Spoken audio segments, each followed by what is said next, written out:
రోజు కర్రీ బఠానీ శనగలు బంగాళదుంప వేసి చేస్తున్నాను. చపాతీలోకైనా పూరీలోకైనా ట్రై చేయండి.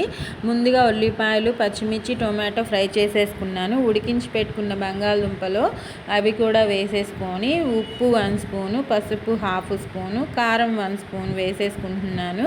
ఈ ఉడికించి పెట్టుకున్న బఠానీ బొంబాయి శనగలు కూడా వేసేసుకొని చక్కగా మిక్స్ చేసుకొని కారం వేసాక మూత పెట్టి లో ఫ్లేమ్లో కుక్ చేసుకోండి. కుక్ చేసుకున్న తర్వాత కారం వేసి వాటర్ కూడా వేసుకోండి. 1/2 లోటా వాటరు చక్కగా కుక్ అవుతుంది. లో ఫ్లేమ్లోనే చేసుకోండి. ఫుల్ వీడియో క్లియర్గా అర్థమయ్యేలా పెట్టాను, చూసుకోండి ఫ్రెండ్స్. నా ఛానల్లో ఇప్పుడే అప్లోడ్ చేశాను.